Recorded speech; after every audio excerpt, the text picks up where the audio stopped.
السلام علیکم ناظرین۔ اس قسط کے آغاز میں آپ دیکھیں گے سنجار اور ارسلان تاش کو باطنی سپاہیوں نے چاروں طرف سے گھیر رکھا ہوتا ہے۔ بورام سنجار سے کہتا ہے اب تمہارا کھیل ختم ہو گیا ہے، تو سنجار کہتا ہے تم کس کھیل کی بات کر رہے ہو؟ اس پر بورام کہتا ہے باز شکاری کے کبوتر کا شکار کرنے کے لیے اس کی طرف نکلی کبوتر بھیجتے ہیں اور نکلی کبوتر دھوکے سے اس شکاری کو جال میں پھنسا دیتا ہے، مگر ہم وہ کبوتر ہیں جو شکاریوں کے ہاتھ میں نہیں آتے اور تم لوگ سلجوقی سلطنت کی وہ نکلی ڈوریاں ہو جو ہمیں جال میں پھنسانا چاہتی ہیں۔ یہ سن کر ارسلان تاش کہتا ہے ہمیں تم نے خود ہی آنے کی دعوت دی، اگر تمہیں لگتا ہے کہ ہم سلجوقی سلطنت کے جاسوس ہیں تو ہمیں کیوں بلایا؟ تو برام کہتا ہے تاکہ ہم تمہیں بھیجنے والے ظالم شکاری کو بتا سکے کہ ہمیں دھوکہ نہیں دیا جا سکتا۔ یہ کہتے ہی برام گھوڑے سے نیچے اتر آتا ہے۔ اس پر ارسلان تاش اور سنجار بھی گھوڑے سے نیچے اتر آتے ہیں۔ گھوڑے سے نیچے اترتے ہی سنجار اپنی تلوار بے نیام کر لیتا ہے۔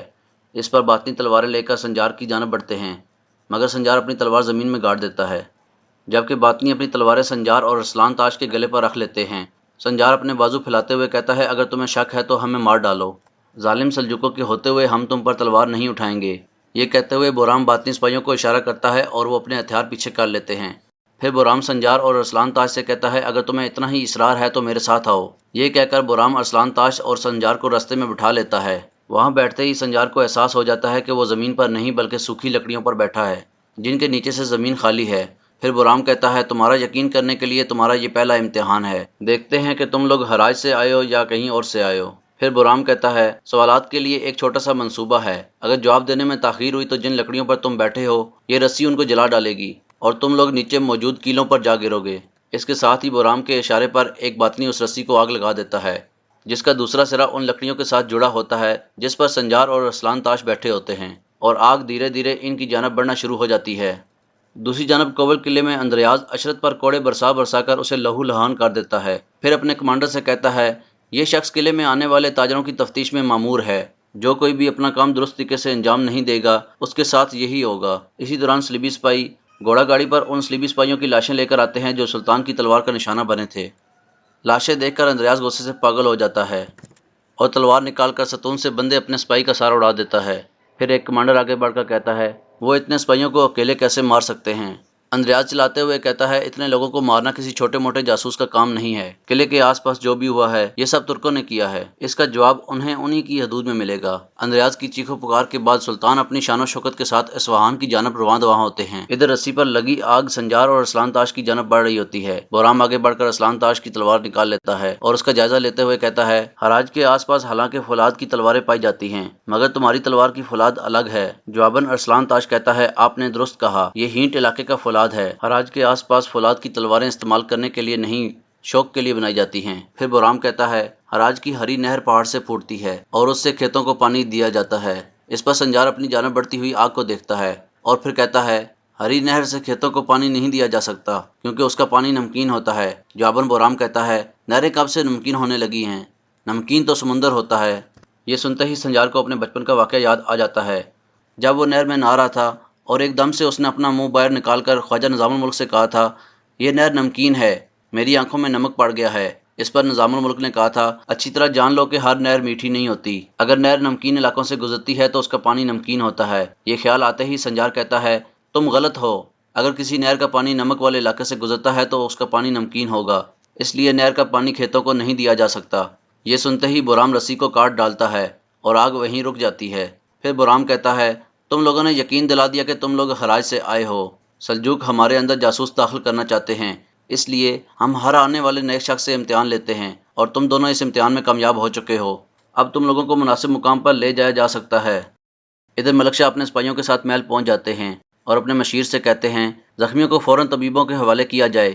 یہ کہہ کر سلطان آگے بڑھ جاتے ہیں اور یہ سارا منظر دیکھنے والا باطنی سیدھا حسن صبا کے پاس جاتا ہے اور اس سے کہتا ہے سلطان ملک شاہ واپس آ چکے ہیں، وہ اپنا لباس تبدیل کر کے آیا ہے اور چند سپاہی بھی زخمی ہیں۔ اس پر حسن صبا کہتا ہے چند دن سے غائب تھا، یعنی کہیں دور گیا تھا، فوراً جا کر زخمی سپاہیوں سے حال احوال معلوم کرو۔ یہ کہہ کر باطنی وہاں سے چلا جاتا ہے۔ اس کے بعد سلجوقی محل میں ملکہ عالیہ اپنے تخت پر شدید غصے میں بیٹھی ہوتی ہیں۔ اسی دوران وہاں تارکن خاتون آتی ہے اور کہتی ہے کیا مجھے یاد فرمایا؟ اس پر ملکہ عالیہ غصے سے کہتی ہے تمہارا احسن خاتون سے ہونے والا گھٹیا جھگڑا میں دیکھ چکی ہوں، تم سالوں سے سلطان ملک شاہ کی بیگم ہو، کیا تم نہیں جانتی کہ محل میں موجود مہمانوں سے کیسے پیش آنا ہے؟ سلطان احسن خاتون کو معاف فرما چکے ہیں، کیا تمہیں سلطان کے فیصلے پر بھروسہ نہیں ہے؟ اس پر تارکن خاتون کہتی ہے، میں ایسی گستاخی نہیں کر سکتی ملکہ عالیہ، مگر میں جانتی ہوں کہ دشمن اگر ایک بار بغاوت کا سار اٹھا لے تو پھر کبھی نہیں جھکاتا۔ یہ سن کر ملکہ عالیہ اپنی چھڑی زور سے زمین پر مارتی ہیں اور کہتی ہیں، سلطنت کے معاملے میں فکر مندی تمہارا کام نہیں ہے۔ محل کی تمام خواتین کی شکایات سننے کے لیے میں موجود ہوں، اگر کوئی مسئلہ ہے تو مجھے بتاؤ۔ تمہارا صرف اور صرف ایک کام ہے، اپنے پیٹ میں موجود اپنے بچے کی فکر کرنا۔ احسن خاتون کے معاملے میں تمہیں ایک بار پہلے بھی تنبیہ کر چکی ہوں، اگر ایسا ہی جاری رہا تو مجھے تدابیر اختیار کرنی پڑیں گی۔ اتنے میں خادمائیں قیمتی تحائف اٹھائے کمرے میں داخل ہوتی ہیں اور ایک خادمہ کہتی ہے، آپ کے حکم کے مطابق تحائف تیار ہیں۔ پر ملکہ عالیہ کہتی ہے، یہ سب کچھ احسن خاتون کی رہائش گاہ پر لے جائیں۔ یہ سن کر غصے سے تارکن خاتون کے چہرے کا رنگ اڑ جاتا ہے۔ دوسری جانب سنجار اور ارسلان تاش بورام کے ساتھ شلمزار کے باطنی علاقے میں موجود ہوتے ہیں۔ بورام کہتا ہے، یہ ہمارا علاقہ ہے، ایسا لگتا ہے کہ یہ آزاد علاقہ ہے۔ سلجوق یہاں کوئی ظلم نہیں کرتے، مگر وہ چاہتے ہیں کہ ہمیں ایک خاص مقام تک محدود کر دیا جائے۔ ہم تم جیسے ظلم سے بھاگ کر آنے والے مظلوموں کے ساتھ بھائی بن کر رہنا چاہتے ہیں۔ اس کے بعد بورام ان کو ایک کمرے میں لے جاتا ہے جہاں بہت سے باطنی اپنی مذہبی رسومات میں مصروف ہوتے ہیں۔ بورام کہتا ہے، اس جگہ اندھیروں سے چھٹکارا حاصل کیا جاتا ہے اور ٹوٹے ہوئے دل روشنی پاتے ہیں۔ یہ لوگ امام اعظم سے مدد طلب کر رہے ہیں۔ اس پر سنجار کہتا ہے، ہم بھی روشنی حاصل کرنا چاہتے ہیں۔ جواباً بورام کہتا ہے، پہلے آپ کو طور طریقے سیکھنے ہوں گے، بے شمار مراحل سے گزرنا ہوگا۔ یہ سن کر ارسلان تاش پوچھتا ہے، اس مقام تک کیسے پہنچ سکتے ہیں؟ تو بورام کہتا ہے، صبر اور وفاداری کے ساتھ، یہاں ہر مقام قربانی مانگتا ہے۔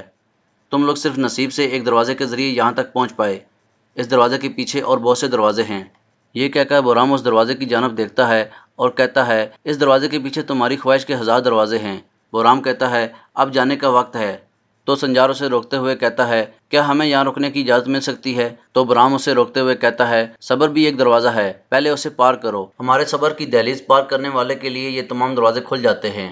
یہ کہہ کر بورام اور ارسلان تاش کمرے سے باہر نکل آتے ہیں، جبکہ سنجار بہت غور سے اس دروازے کی جانب دیکھتا ہے جس کے بارے میں بورام نے بات کی تھی۔ دوسری جانب عالم غزالی وزیر اعظم نظام الملک سے کہتے ہیں، میدان باطنیوں کے ہاتھ چڑھ گیا ہے، ان کے دھوکے باز عالم لوگوں کے دماغوں کو پھیرتے ہیں۔ آپ کسی ایسی قلم کی تلاش میں ہیں جو حق کو قائم کر سکے۔ دوسری جانب یورگوس اور اس کے ساتھی ایک شخص کے ساتھ جنگل میں موجود ہوتے ہیں۔ ناظرین، یہ شخص سلجوقی سرزمین میں بازنطینی تاجروں کا سردار اور سفیر ہے۔ بازنطینی سفیر یورگوس سے کہتا ہے، پاگل ہو گئے ہو کیا؟ میں تمہارے تاجر کی حیثیت سے کاغذات بنا کر تمہیں کنیک قبیلے نہیں بھیج سکتا، میں مصیبت میں پڑ جاؤں گا۔ اس پر یورگوس کہتا ہے، میں کل اس قبیلے میں تاجر کی حیثیت سے داخل ہوں گا، تم ضروری کام نمٹاؤ۔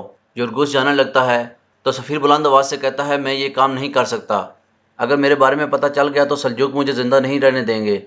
یہ سن کر یورگوس بازنطینی سفیر کے گلے پر خنجر رکھ لیتا ہے اور کہتا ہے، تو رات کو جب گھر پہنچو گے تو اپنی بیوی اور بچے کی لاش دیکھو گے۔ یہ سن کر سفیر خوفزدہ ہو جاتا ہے۔ ادھر سلجوقی محل میں صادق حسن صبا کو زخمی سپاہی سے ہونے والی گفتگو کے بارے میں بتاتا ہے۔ یہ سن کر حسن صبا کہتا ہے کہ یعنی وہ لڑائی میں زخمی ہوا ہے۔